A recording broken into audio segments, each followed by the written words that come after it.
Well, it's a pleasure to follow Colin Beattie, and I compliment him not only on his speech, but on his initiative in writing to the Russian consulate in Edinburgh as he did. And I think the names that he was not allowed to mention in his motion have been well heard in this chamber today, and hope far wider. Never in my lifetime did I think that I would see a major war on the continent of Europe. But the spirit and the resilience of the Ukrainian people in the face of this unwarranted act of aggression by Putin's Russia has been truly awe-inspiring. And I'd also like to pay tribute to the people of our own country, as has been mentioned by many speakers, and the way in which they have rallied to support the people of Ukraine. The Homes for Ukraine initiative is an inspiring success, and I'm proud that we retain the spirit of generosity and hospitality towards people from elsewhere in times of need and distress. And I also want to pay tribute to His Majesty's Government and the Scottish Government for the work which has been done collaboratively to support Ukrainians brought here to safety.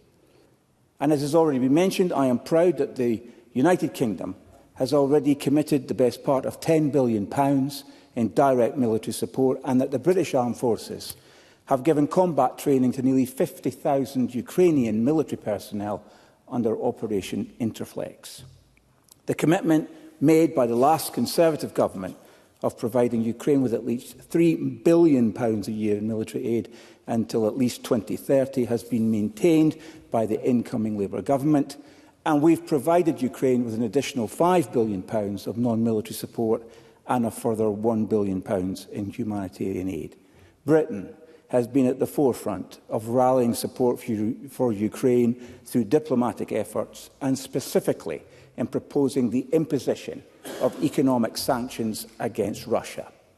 Britain has assiduously applied these sanctions, as have others, but some of our economic partners have not, allowing the back door to Russian trade to be left open. They have put economic self-interest ahead of the peace to help Russia evade the full impact of the sanctions, making money out of the sanctions while the rest of us had to deal with the cost of the resulting global inflation. In respect of this matter, there must be a reckoning, a diplomatic and economic cost for sanction-busting governments. Which brings me to the actions that I feel we must now take. We are in this for the long haul. It is precisely because hostile powers discern weakness in the resolve of the West that we are where we are today. Repeated acts of open aggression by Russia have gone unchecked. The Russian invasion of Georgia in 2008, the Russian annexation of Crimea in 2014, Russia's active intervention in the conflict in eastern Ukraine in 2014, the shooting down of MH17 in July 2014 by a Russian surface-to-air missile launched from pro-Russian separatist territory in eastern Ukraine, Russia's large-scale military intervention in Syria in 2015. None of these actions were met with an adequate response by the West.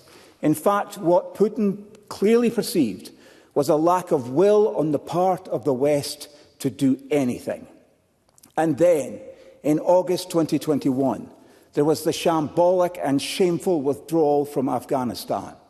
Tom Tugendhat said at the time, "This is a harsh lesson for all of us, and if we are not careful, it could be a very, very difficult lesson for our allies. But it doesn't need to be." Prophetic words, because the lesson of the withdrawal from Afghanistan was not lost on Vladimir Putin. He saw the lack of will and patience to stay the course, and Putin took the calculated risk that the West would remonstrate, but not much more if he launched a full-scale invasion of Ukraine. I will. Alex Cole-Hamilton. I'm enjoying Stephen Kerr's remarks very much, and he's right to remind us of Russian aggression. But does he recognise that there is a large and growing number of Russian civilians who are both at Russia and overseas, in whose name Vladimir Putin does not act, who deserve our support and deserve Western support in their efforts to topple Putin? Stephen Kerr. Alex Cole-Hamilton may know that my family have a particular emotional attachment to the people of Russia, and I do not believe that they're fully informed in respect to the actions of Vladimir Putin. They are certainly becoming accustomed to the cost of his actions in Ukraine. Vladimir Putin took the calculated risk, and I want to draw the lesson. If we don't take the hard decisions to stand up to aggression early, the more terrible and the expensive it becomes later. If we are to stop this conflict from escalating into a world war, we need to make it clear that we are prepared to defend ourselves and our allies. It is only when the bully sees that he cannot win that he will sue for peace. And the Prime Minister can send a strong signal of our intent to defend the peace by reinstating the previous government's commitment to increase defence spending to 2.5% of GDP by 2030. Because we have rightly diverted weapon systems and munitions to Ukraine, we now need to replenish our stockpiles. And our armed forces need to pack a bigger punch, and we need scale. And some have argued that we should be putting our defence industrial production capabilities onto a war footing. And if we are serious about keeping the peace, and after reading what the Armed Forces Minister said yesterday, that sounds like sensible advice to me. If we are committed to the peace, we must be prepared to defend it, if necessary, by being ready to go to war.